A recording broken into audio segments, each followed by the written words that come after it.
Qiyomat kunida bandani Alloh subhanahu va taolo yakka-yakka hisob qiladi. Va uni bo'yniga ayblarini qo'yadi.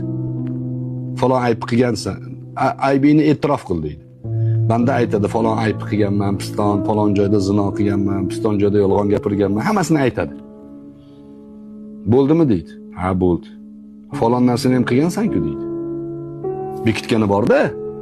Endi odam Allohdan bekitolmaydiki, lekin hijolat qilar ekan-da banda. Ha, uni ham qilganman deydi. Falondan bor-ku deydi. To'g'ri, uni ham qilganman deydi. Ichida aytadiki, tamom bo'ldim endi deydi. Shunda Alloh taolo o'ziga xitob qiladi bandani. Shu gunohlaringni hammasini yashirganmidim deydi. Ha, yashirgan. Hech kim bilmaganmidi? Ha, bilmagan. Hammasini savobga aylantiraman deydi. Kechirgisi kelyapti-da Alloh taolo, kechirib yuboradi iymoni bo'lsa. Hammasini savobga aylantiraman desa, banda Parvardigoro falon joyda falon qilgan gunohim ham bor derkan.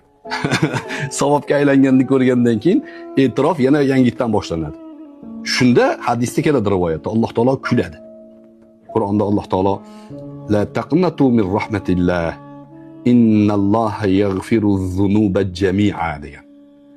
Allohning rahmatidan noumid bo'lmanglar.